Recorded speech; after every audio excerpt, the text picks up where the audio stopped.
안녕하세요. 김필립입니다. 오늘은 초등 수학을 절대 우습게 보면 안 되는, 사실 제가 좀 약간 과격한 표현을 썼는데 우습게 보면 안 된다. 이 속에 굉장히 깊은 뜻이 들어가 있는 거예요. 사실 초등 수학 그러면 초등, 중등, 고등 수학 중에 첫 번째 단계인데 당연히 첫 번째 단계니까 배우는 개념이 수준이 좀 낮고 아니면 좀 간단하고 그리고 문제들도 좀 쉽고, 그러니까 일단 초등이라는 단어가 딱 들어가면 굉장히 쉽게 생각을 하게 됩니다. 그래서 초등 수학을 가르치고 배울 때 사실은 그러면 안 되는데 나름대로 열심히 가르친다고 생각을 하는 분들 계시겠지만 사실은 좀 대충 쉽게 그리고 설렁설렁 가르치는 경향이 저는 없지 않다고 생각합니다. 물론 다 그러시진 않겠죠. 그러나 심지어 엄마표를 하시는 학부모님들께서도 중등, 고등보다는 초등을 쉽게 생각하지 않으시나요? 당연히 쉽게 생각들 하십니다. 그리고 심지어 그러면 안 되는데 학원이나 과외 선생님들조차도 그렇게 쉽게 생각하는 분들이 생각보다 많아요. 그러다 보니 초등 때는 그냥 좀 대충 아니면 그냥 요 정도만 하면 되지. 설명도 짧고 그리고 개념 설명도 짧고 그러면서 계속 문제만 풀리고 그러면서 채점만 하고, 자, 이렇게 초등 수학을 하면 절대 안 된다는 그러한 아주 절박한 마음으로 만든 영상입니다. 오늘 제가 이 영상에서 드리는 본 내용을 보면, 그러니까 본론으로 들어가게 되면 아마 많이들 깜짝 놀라실 겁니다. 아니, 초등학교 때 우리가 이런 것도 배워?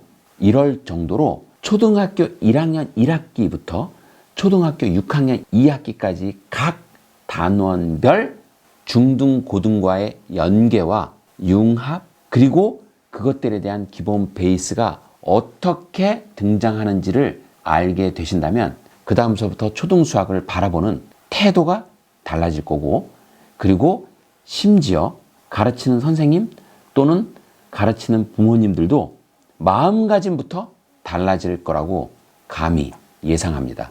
그러기 위해서 이 영상을 만들었습니다. 제가 초등수학 1학년부터 초등수학 6학년까지 교육과정, 그러니까 정규 교육과정에 들어가 있는 교과 수학의 과정을 상위 개념, 그러니까 중고등에 쓰이는 수학 개념과 어떻게 연계되는지를 이 자리에서 바로 짚어드리겠습니다. 한번 짚어드리고 난 뒤에 그래도 정말 초등수학을 우습게 볼 수 있는지, 그리고 초등수학을 그렇게 아무나 누구나 막 함부로 가르쳐도 되는지 판단해 보시길 바랍니다. 초등학교 1학년 1학기 9가지의 수, 9가지의 수를 배우는 곳이죠. 이 여러 가지 모양, 자, 이 여러 가지 모양에서 도형의 가장 기본이 탄생을 합니다. 모양을 가지고 도형을 생각하는 거죠. 그 다음에 세 번째, 덧셈과 뺄셈. 당연히 연산에 대한 기본적인 아주 정말 베이직한 얘기가 나오죠. 4. 비교하기. 이 비교하기를 초등학교 1학년 때 나온다고 우습게 보면 안 됩니다. 비교하기? 말은 되게 쉽죠. 그러나 이게 중학교 때 그리고 고등학교 때 아이들을 어마어마하게 괴롭히는 부등식과 연결이 되는 겁니다. 무엇과 무엇을 비교하고 무엇과 무엇이 더 크다, 작다를 표현하고 이런 것들이 사실은 부등식에 연계가 되는, 사실은 초등학교 1학년부터 어마어마한 수학적 개념이 등장을 하는 거죠. 그냥 정말 1 더하기 2는 3, 이 정도가 아니라 그런 아주 단순 연산이 당연히 1학년 때 많이 들어가는데 사실 그 사이에 살짝 큰 줄기에 그리고 연계와 그 확장의 개념인 비교하기가 들어가 있다는 거. 이거를 꼭 파악하셔야 되는 거예요. 그리고 5번째 단어는 50가지의 수. 사실 9가지의 수와 50가지의 수에서 우리는 무엇을 배우게 되냐면 십진법에 대한 기본적인 룰을 배우는 거예요. 십진법은 약속인데 그 약속을 배우는 거. 근데 요게 9, 그리고 비록 50가지의 수 정도만 소개되는데 사실 여기서 십진법에 대한 아주 중요한 원리를 아이한테 잘 집어넣어주면, 그러니까 1학년인데도 불구하고 정말 콧물 질질 흘리고 아직도 엄마만 찾는 그러한 아주 꼬맹이 어린 아이인데도 불구하고 사실 여기서 십진법의 기본 원리를 정말 잘 가르쳐 준다면 그 다음에 2학년 1학기 때 나오는 세 자리의 수, 그리고 사실은 3학년 4학년 때 나오는 큰 수, 큰 수는 막 몇 억, 몇 천억, 그리고 경 이런 게 나오는데 사실 그것까지도 이 초등학교 1학년 때의 십진법에 대한 기본 개념만 갖추는 걸로도 다 정복이 되는, 그러니까 한마디로 상위 개념을 다 한꺼번에 정리할 수 있는 엄청나게 중요한 씨앗이 뿌려지는 겁니다. 사실 1학년 1학기만 봐도 이 정도인데, 자, 2학기 보시죠. 100가지의 수. 드디어 십진법에 이제 2개 단위 올라간 거죠. 그리고 덧셈과 뺄셈 조금 더 어려워지는, 그리고 여러 가지 모양. 자, 여기서 이제 기하가 본격적으로 시작을 하게 되고, 그리고 덧셈과 뺄셈 두 번째는 조금 더 이제 수준이 올라가게 되고, 그리고 시계 보기와 규칙 찾기. 자, 이 시계 보기와 규칙 찾기에서 우리는 시계에 포커스를 두면 안 됩니다. 뭐냐면 규칙 찾기에 포커스를 둬야 되고, 이 규칙 찾기가 지금까지 제 영상을 잘 살펴보신 분들은 탁 벌써 눈치를 채셨겠지만 이게 바로 함수와 연결이 되는 겁니다. 제가 1학년 2학기에 5번째 단원 규칙 찾기를 가지고 함수를 얘기한다? 누구는 그렇게 생각할 수 있어요. 뭐냐면 너무 오버 아니냐? 지나치는 오버다. 아닙니다. 뭐냐면 여기서 사실은 그 거대한 수학의 큰 줄기, 펑션이라는 그 함수의 줄기가 시작되는 겁니다. 그 줄기의 시작은 뿌리겠죠. 이게 바로 그 뿌리인 거고, 여기서 규칙 찾기를 잘 아이한테 알려주면, 그리고 사실은 한 발자국 더 들어가면 수열까지도 연결이 되는데, 수열과 함수의 가장 베이직 시작이 여기서부터 시작한다고 해도 과언이 아닌, 그러한 초등학교 1학년 2학기 수학을 정말 아무렇게나 막 가르칠 수 있겠습니까? 설명 한 5분 딱 한 줄 해주고 그 다음에 문제 풀려도 괜찮습니까? 쉬운 개념이라고 그렇게 쉽게 다루면 되겠습니까? 그러면 안 된다는 거죠. 우리가 1학년인데도 불구하고 벌써 이미 수열과 함수의 뿌리가 시작이 됐죠. 자, 6번째는 덧셈과 뺄셈, 조금 더 수준이 올라가는 거. 자, 여기까지는 그냥 일반 연산이에요. 제가 특별히 주의를 주고 포인트를 깊게 파고들 만한 건 없습니다. 딱 1학년 때는 1학년 1학기 4단원의 비교하기와, 왜냐면 그게 결국은 향후 부등식과 연결되는 거니까. 그리고 1학년 2학기에 특히 5번째 단원 규칙 찾기에서 수열과 함수의 그 베이스, 탄탄한 기반이 시작된다는 거. 그러면 2학년 한번 보실까요? 2학년 1단원 세 자리의 수. 자, 여기서 당연히 십진법의 이제 확장 개념이죠. 그리고 두 번째 여러 가지 모양. 당연히 아주 베이직한 기하. 그리고 3번 덧셈과 뺄셈, 연산. 그리고 4번 길이 재기. 자, 여기서 길이 재기에서 이제 앞으로 중고등에 나오는 여러 가지 응용 문제들, 그리고 실생활에 접목이 되는 문제들에 필요한 수학의 생활적 응용이 시작되는 파트입니다.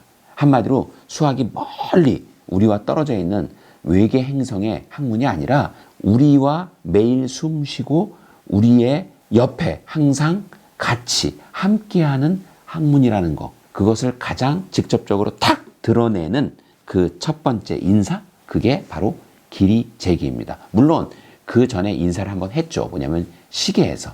시계도 사실은 우리가 늘 시간과 함께 하지만 그게 결국은 다 그 안에 수학의 아주 기본적인 그 내용이 들어가 있는 거죠. 그것처럼 2학년 1학기에 길이 재기도 그렇다는 거. 그리고 바로 다음 분류하기. 이게 아주 중요해요. 초등 2학년밖에 안 됐는데 사실 여기서 살짝 집합과 명제의 아주 기본, 베이스, 그리고 원리를 소개합니다.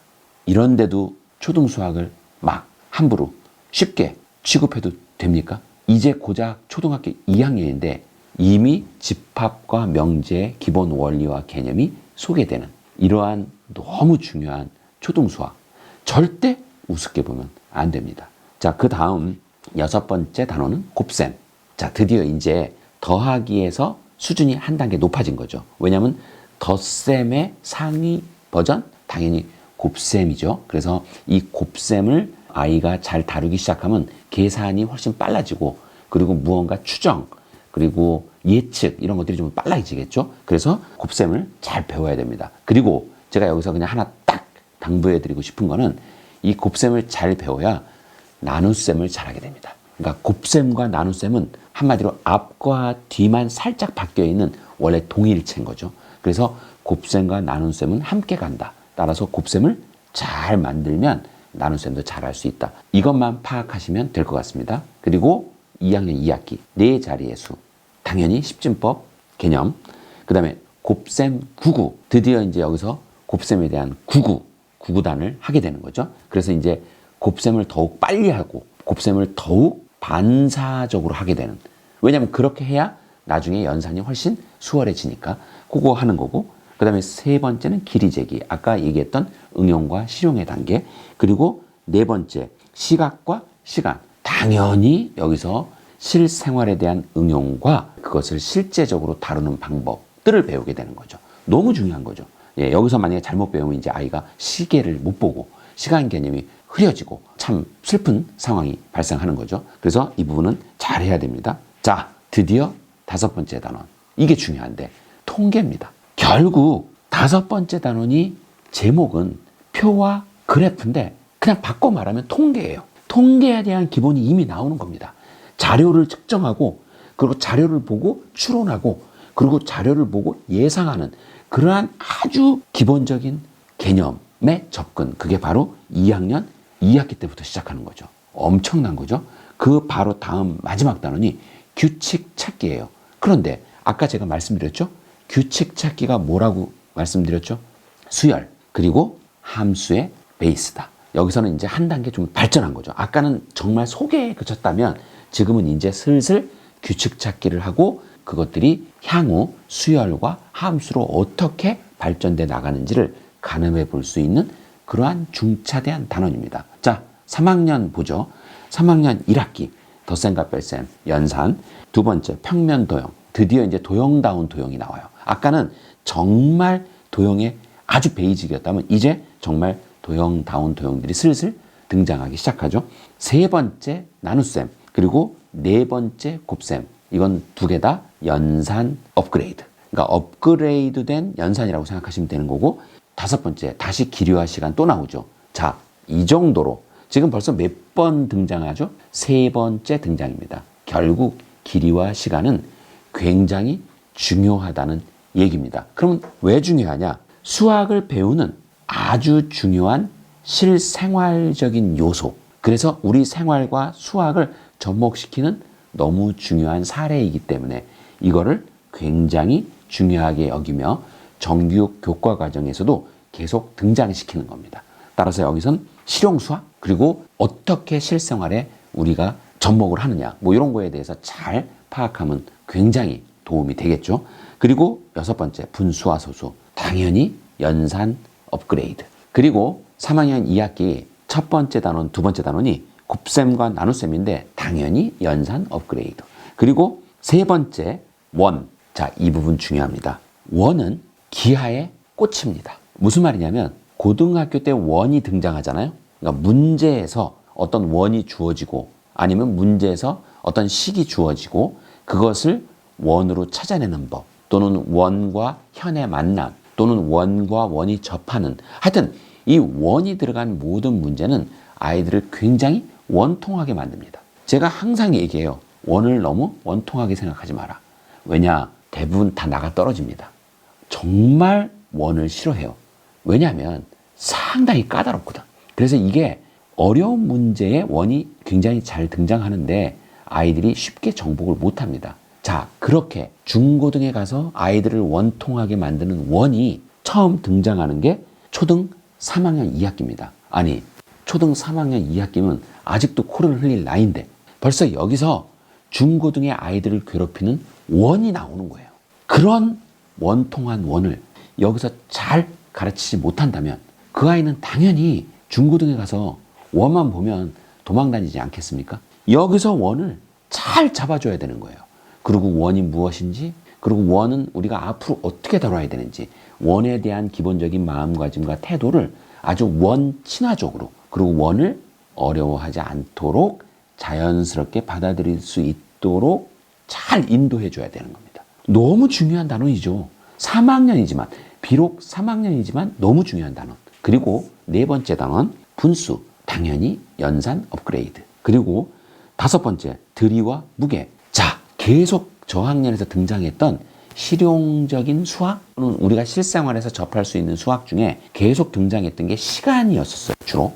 그렇다면 여긴 드디어 개념의 확장, 뭐냐면 들이, 1리터, 2리터 이런 것들 다 수학적인 측정이잖아요. 그래서 그런 걸 갖고 크기를 어떻게 비교하고 그리고 어떻게 가늠하는지 그런 걸 배우는 거죠. 따라서 여기도 굉장히 실용적인, 그리고 수학이 실생활에 어떻게 접목이 되고 있다, 이런 것들을 굉장히 잘 파악할 수 있는 아주 유용한 단원이죠. 그리고 여섯 번째, 자료의 정리. 제목을 들으면 무슨 생각이 나십니까? 자료의 정리. 당연히 통계죠. 그래서 고등학교 때 확률과 통계라는 우리가 수학의 어떤 굉장히 중요한 부분을 배우게 되는데, 거기에 확률이 앞에 위치하고 그 다음에 통계가 뒤에 위치하는데, 그 통계에서 쓰이는 각종 그래프와 자료의 해석, 자료의 분석, 이런 것들이 다 이 자료의 정리라는 이런 단원에서 그 씨앗이 다 뿌려지는 거예요.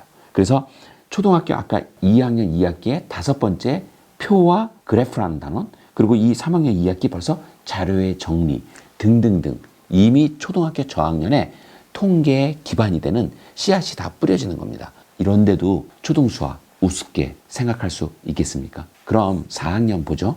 4학년 1학기 첫 번째 단원 큰 수. 뭐 아까 얘기했죠? 십진법 시스템. 그러니까 십진법 체계만 잘 알면 아무리 큰 수여도 전혀 걱정 없죠. 그러니까 그거를 1학년 2학년 때 정말 잘 가르쳐야 된다는 거. 이거 정말 중요한 겁니다. 십진법 시스템. 이 체계를 정말 제대로 잘 가르친다면 아이들은 숫자에 대해서는 겁이 완전히 사라집니다. 그리고 숫자를 자유자재로 다룰 수 있게 되고, 당연히 그 결과 연산도 훨씬 쉽게 생각하겠죠. 그래서 십진법에 대한 시스템, 그리고 십진법에 대한 개념, 그리고 십진법에 대한 이해는 정말 아무렇게나 가르치면 안 된다.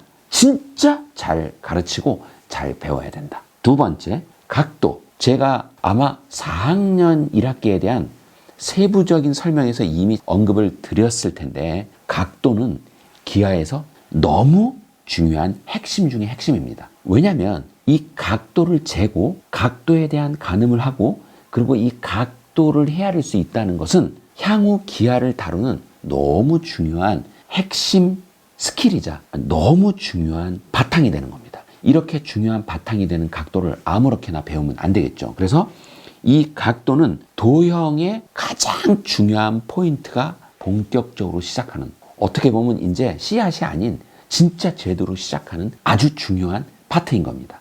그래서 이 두 번째 각도는 정말 잘 머릿속에 넣어야 됩니다. 그리고 세 번째, 곱셈과 나눗셈. 제가 연산이나 연산 업그레이드에 대해서는 따로 딱히 중요한 언급을 드리고 싶지 않아서 그냥 넘어가는 것이니 오해하지 마세요. 연산 폭격, 그리고 연산에 치우친 수학 교육은 잘못됐다고 계속 말씀드리고 있으니 그렇게 이해하시면 좋을 것 같습니다. 네 번째, 평면 도형의 이동. 자, 도형이 이동이 되는 거죠.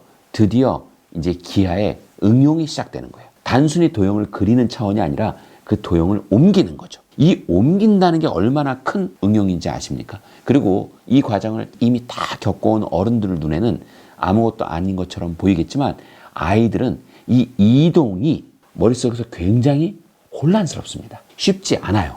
물론 잘하는 애들이 있죠. 타고 태어난 아이들. 그런데 이 도형의 이동을 쉽지 않게 생각하는 아이들이 꽤 있으니 이거를 당연히 어른 시각에서 이 정도도 몰라? 이렇게 다그치지 말고 아이를 잘 깨우치도록 그렇게 설명해 줘야 된다. 이 네 번째 평면 도형의 이동은 사실은 고등수학의 평면 기하의 가장 어려운 네 번째 단원 도형의 이동과 연결이 돼 있어요. 한마디로 이제 고작 초등학교 4학년 1학기인데 사실은 고등수학 평면 기하와 맞닿아 있는 거죠. 너무 중요한 거죠, 정말. 근데 이러한 중요성을 간과하고 앞에 초등이라는 말이 붙었다고 우습게 여기는, 그래서는 정말 안 되겠죠. 자, 다섯 번째, 막대 그래프. 막대 그래프, 선 그래프 다 아시다시피 통계와 연결되죠. 그래프, 자료, 그리고 자료의 측정, 분석, 자료를 파악하는 능력, 그런 것들은 다 통계 쪽에 포함이 되어 있는데, 여기서도 또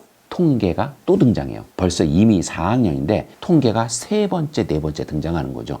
그만큼 초등수학에서 통계의 씨앗을 굉장히 많이 뿌리고 있다는 거. 그리고 통계의 기본을 굉장히 잘 짚어주고 있다는 거. 꼭 명심하시길 바랍니다. 그리고 6번째, 규칙 찾기.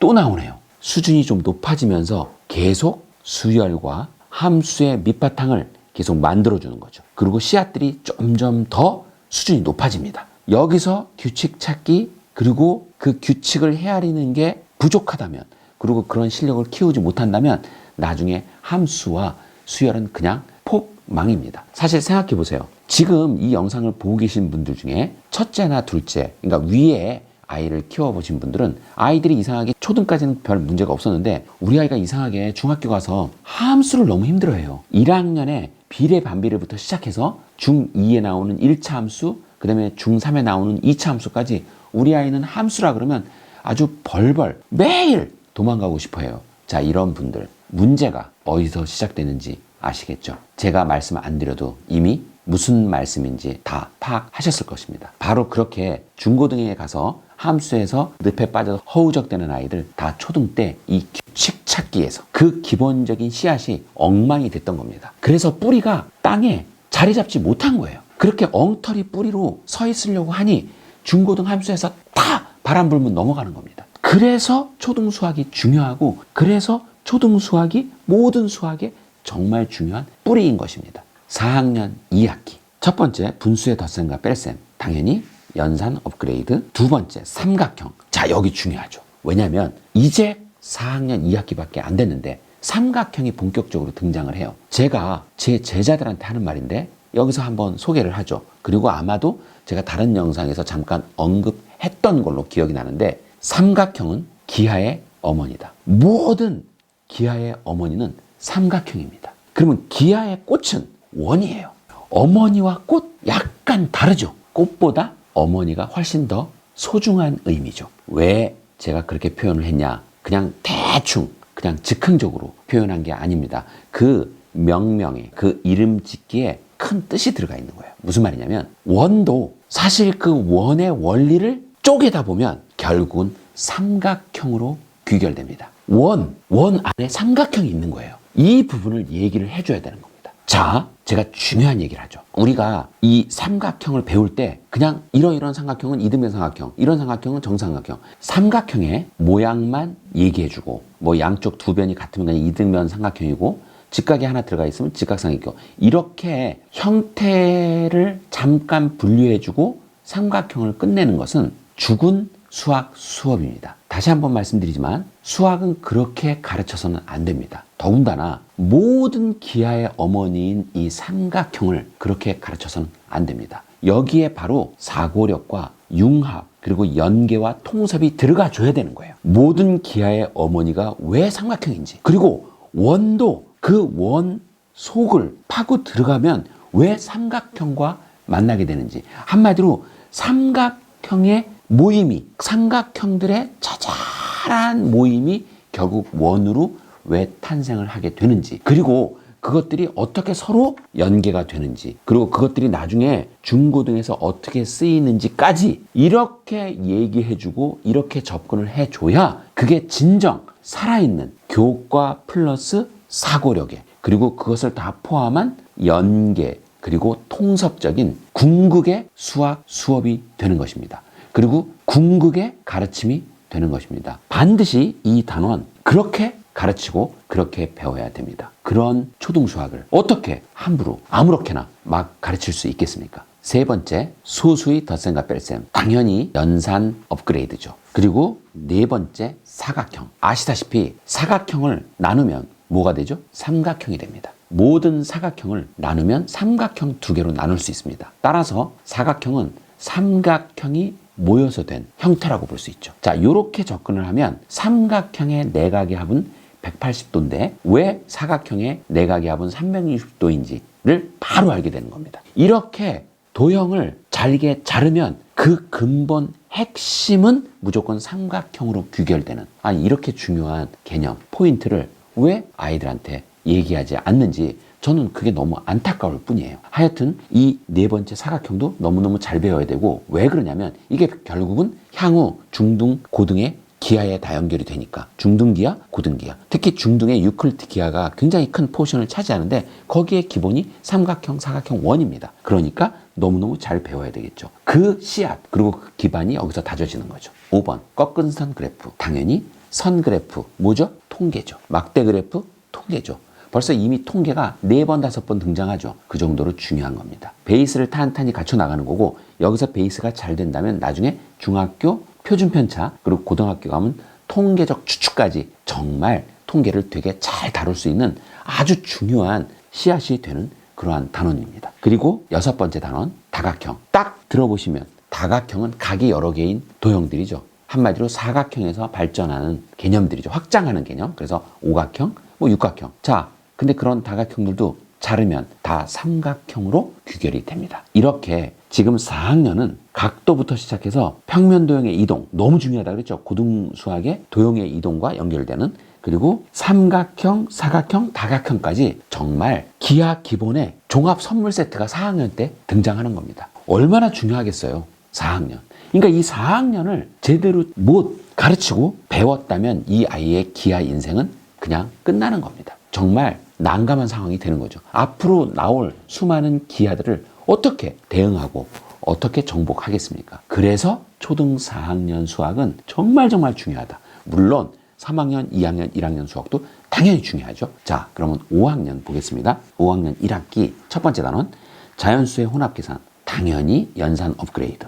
혼합계산이니까. 근데 여기서 중요한 거, 당연히 연산 실력이 중요하죠. 그러나 더 중요한 게 있어요. 계산의 순서. 여기서 혼합 계산에서 드디어 아이들이 계산 순서에서 혼란에 빠지게 됩니다. 어떤 아이는 잘하고 어떤 아이는 힘들어하고, 근데 이 계산 순서가 어떤 포인트 하나만 딱 아이들한테 던져주면 생각보다 굉장히 쉽게 정리가 됩니다. 여기서 언급드리기는 시간 관계상 좀 힘들 것 같고, 정규 인강에서 그 자세한 내용을 들으실 수 있을 것입니다. 혼합 계산은 계산 순서가 중요하다. 세 번째, 규칙과 대응. 당연히 수열, 그리고 함수의 보다 업그레이드된 개념이죠. 그러니까 아까 초등학교 1학년부터 계속 등장했던 규칙 찾기 이런 것들을 여기서는 어느 정도 구체화시키는 너무너무 중요한 그러한 단원입니다. 정말 잘 가르치고 잘 배워야 합니다.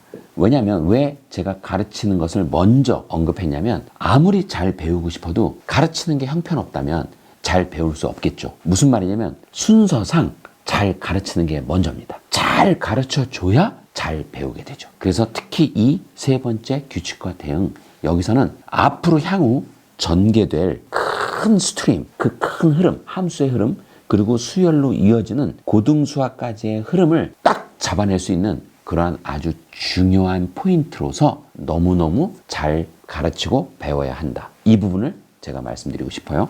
네 번째, 약분과 통분. 약분과 통분은 분수에서 정말 중요한 부분이죠. 그러니까 분수를 잘 다루기 위한 아주 중요한 원리를 배우는 단원인데, 여기는 고등수학까지 연계되는 큰 어떤 줄거리나 이런 건 사실은 크게 없습니다. 다만 연산의 업그레이드 개념으로, 왜냐면 약분하고 통분을 해야 우리가 분수 계산을 훨씬 쉽게 다룰 수 있으니 그냥 그렇게 생각하면 될 것 같습니다. 그리고 다섯 번째, 분수의 덧셈과 뺄셈. 조금 전에 배웠던 네 번째 단원, 약분과 통분을 배우고 바로 다섯 번째 분수의 덧셈과 뺄셈이 등장하죠. 그게 뭐냐면 서로 연계된 과정이라는 거. 분수를 덧셈하고 분수를 뺄 때는 반드시 통분이 되어 있어야 된다는 거. 그런 것들에 대한 기본적인 원리를 배우는 곳이죠. 여섯 번째, 다각형의 둘레와 넓이. 다각형의 둘레 그리고 넓이, 당연히 향후 중등 고등으로 이어지는 기하의 굉장히 중요한 베이스가 되는 거죠. 특히 여기서 처음 등장하는 넓이 개념. 이 넓이 개념이 앞으로 무궁무진하게 쓰입니다. 사실 고등수학까지 머릿속에 다 잘 기억하고 계시는 분들, 학부모님이지만 아직도 미적분을 기억하고 계신다면 적분에서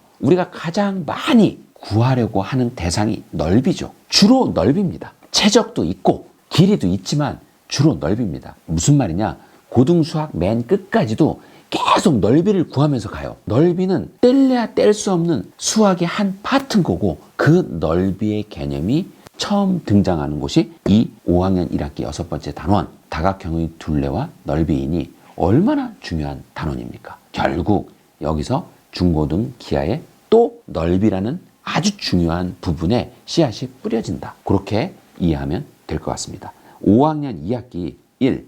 수의 범위와 어림잡기. 요거는 향후 근사값으로 연결이 되는 거거든요. 그런데 그 이후에 고등학교 가서 그리고 우리가 대학 입시에 사실은 크게 연계되어 있지 않은 개념이니까 너무 깊이 파고들지 않아도 될 그러한 약간은 섬처럼 좀 떨어진 단원이다. 이렇게 생각하시면 될 것 같아요. 제가 하나하나 큰 연계와 융합 그리고 통섭을 바탕으로 설명을 드리는 것이니 그렇게 이해하시면 될 것 같습니다. 두 번째, 분수의 곱셈. 그리고 네 번째 단원까지 한꺼번에 얘기하죠. 소수의 곱셈, 분수의 곱셈 두 번째 단원, 그리고 네 번째 소수의 곱셈은 결국 연산 업그레이드죠. 그리고 그 사이에 껴있는 세 번째 합동과 대칭. 이게 결국 기하에 또 새로운 개념이 등장하는 거죠. 도형이 합동이면 뭐냐? 그리고 대칭은 어떻게 대칭을 시키느냐? 이런 거에 대해서 배우는데 여기서도 기하의 기본적인 개념들이 굉장히 중요한 역할을 하게 되고 향후 대칭이나 이런 것들은 나중에 도형에 이동해서 특히 고등수학에서 대칭 이동 이런 것들로 많이 사용돼요.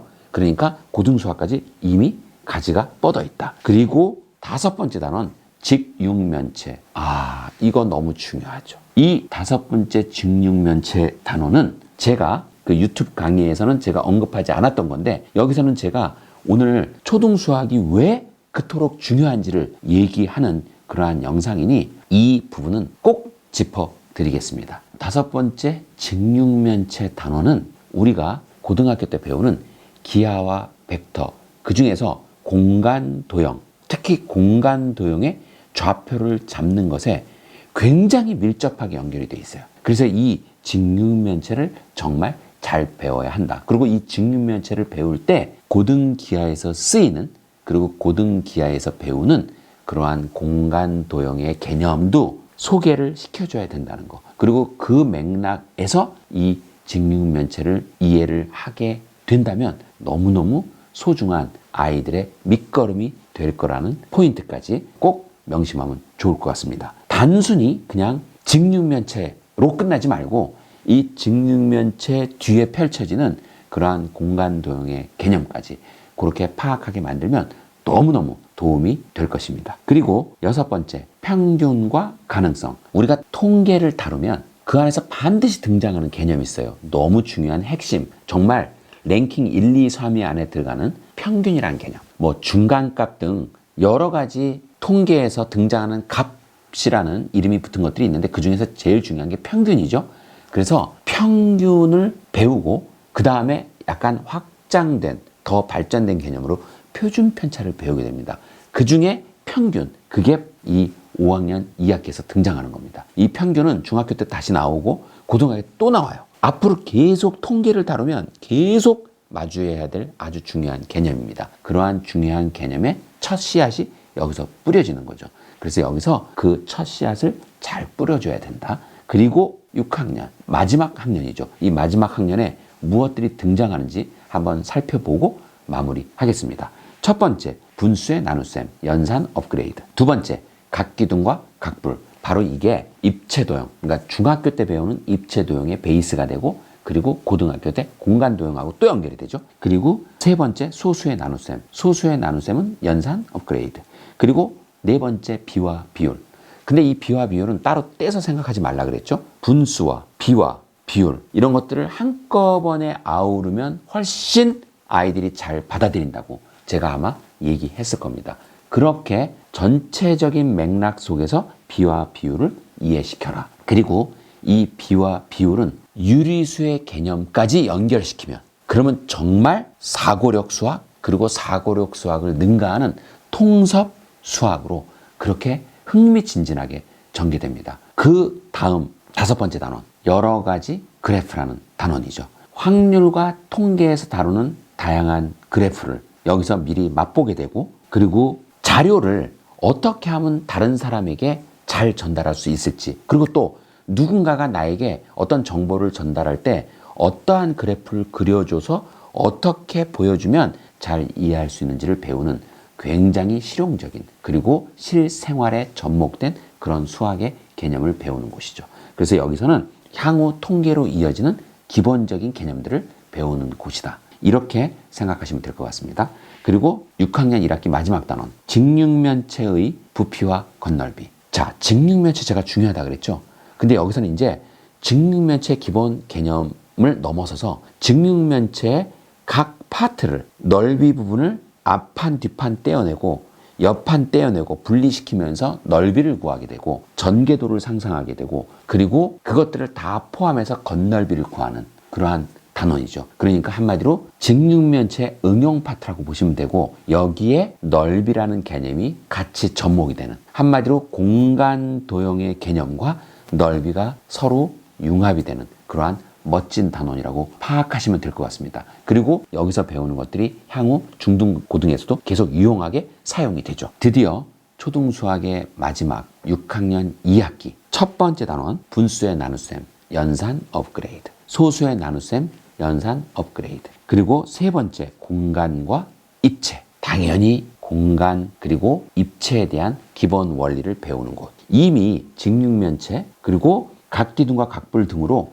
입체에 대한 개념을 배웠는데 이제 그거를 좀 확장해서 아예 공간이라는 것과 그 다음에 입체. 당연히 중학교 때 공간 도형, 입체 도형 이런 것들과 연결이 되고 고등학교 때 기하와 벡터와 아주 밀접하게 연결되는 정말 밀접합니다. 사실은 계단 하나만 딱 올라가서 문을 열면 바로 기하와 벡터의 기본 개념들을 배울 수 있는 그런 수준까지 다루게 되니 여기는 정말 잘 배우고 잘 가르쳐야 됩니다. 아니, 제가 순서를 다시 바꾸겠습니다. 잘 가르치고 잘 배워라. 특히 가르칠 때 고등 과정에서 배우는 기하와 벡터의 기본 씨앗을 여기다 뿌려줘야 되는 거예요. 그냥 동떨어진 공간과 입체로 그렇게 하지 말고 그게 고등 과정과 어떻게 연계되는지까지 보여주는 거. 그리고 그것들을 헤아릴 수 있게 만드는 거. 아주 멋진 수학 강의가 됩니다. 네 번째, 비례식과 비례배분. 자, 여기서는 당연히 비례식을 가지고 이제 비례배분을 하는 거죠. 이게 의외로 실생활에 많이 쓰입니다. 그러니까 실생활과 접목된 응용수학 내지는 실생활과 접목된 수학 이런 개념으로 여기는 접근하면 좋을 것 같습니다. 그리고 다섯 번째, 원의 넓이. 제가 아까 뭐라 그랬죠? 기하의 꽃은 원이라 그랬죠. 그리고 그 원이 향후 중등 고등에서 무지하게 등장하는데 아이들이 잘 안 되고 걸려 넘어지고 그리고 원이라는 큰 산을 넘지 못해서 원통하다 그랬죠. 그 아이들을 원통하게 만드는 첫 번째의 걸림돌 또는 첫 번째 허들이 바로 원의 넓이를 구하는 단원이죠. 직사각형의 넓이는 바로 머릿속에 들어오는데 이 원의 넓이는 생각보다 잘 못 들여보내는 그런 아이들이 있습니다. 아이들한테 원의 넓이에 대해서 잘 설명해주고 그리고 이 원의 넓이는 중학교 때도 또 구하고요. 고등학교에서도 또 구합니다. 그러니까 한마디로 중등, 고등에 계속 사용되는 아주 중요한 그 첫 번째 계단을 올라 쓰는 겁니다. 그러니까 여기는 정말 더더욱 잘 가르치고 잘 배워야 한다는 거. 특히 중등, 고등에서 사용되는 또는 중등, 고등으로 더 확장돼서 펼쳐지는 개념들의 중요한 씨앗들을 뿌려두는 거, 연계시켜두는 거 아주 중요하죠. 그리고 여섯 번째, 원기둥, 원뿔구. 당연히 원을 배웠을 때 원은 평면 도형이죠. 그리고 원의 넓이는 평면이에요. 근데 이제 드디어 원을 배웠으니까 이제 평면을 배웠으니까 입체로 확장을 하는 거죠. 그래서 원기둥, 그리고 원뿔, 그리고 구 등을 배우면서 원을 가지고 입체적으로 다루고 생각하고 추리하는 그러한 아주 멋진 원리들을 배우는 곳입니다. 그리고 당연히 여기서 배우는 원기둥, 원뿔, 구들이 다 중등의 입체도형 그리고 고등의 공간도형 그리고 기하벡터에 다 연계가 됩니다. 자, 오늘 제가 1학년부터 6학년까지 정말 단원 하나하나를 다 언급드리면서 비록 시간은 길어졌지만 그래도 어느 하나 버릴 게 없어서 제가 다 어떻게 중등하고 고등하고 연계가 되고 어떻게 소개가 되는지 다 말씀드렸습니다. 이래도 초등수학 정말 대충 설렁설렁 가르치고 배워야 된다고 생각하십니까? 제가 오늘 언급드린 것에 그 어떤 단원도 정말 고등수학과 연계가 안 돼 있는 그리고 중고등수학에 뿌리가 뻗어 있지 않은 그러한 단원들이 거의 없습니다. 이런 초등수학 이제는 정말 제대로 가르치고 제대로 배워야 합니다. 특히 초등이란 단어가 붙어 있으니까 다 다들 너무 우습게 생각해요. 개념 한 몇 줄 쫙 설명해주고 바로 문제를 풀리고 문제를 막 풀리면서 채점만 해요. 그리고 맞았나 틀렸나 점수만 따지고. 그럴 때가 아니에요. 초등수학은 그렇게 하면 안 되고 초등수학은 그렇게 문제풀이 위주로 가면 안 되고 초등 때 뭘 해야 되냐면 각 단원들이 어떻게 중등하고 고등하고 연계가 되고 그리고 내가 그러면 초등 때 무엇을 얘 머릿속에 집어넣어 줘야 되는지 그리고 어떤 연계와 통섭의 씨앗을 뿌려줘야 되는지 깊게 고민하고 깊게 연구하고 혼신의 힘을 다해서 가르쳐야 됩니다. 왜냐? 우리가 배워야 할 모든 수학의 뿌리는 다 초등에 있으니까. 이런 초등 수학 이제는 제발 제대로 가르치고 제대로 배워야 할 때입니다. 오늘 제 영상 도움되셨다면 좋아요와 구독 그리고 알림 설정 부탁드립니다.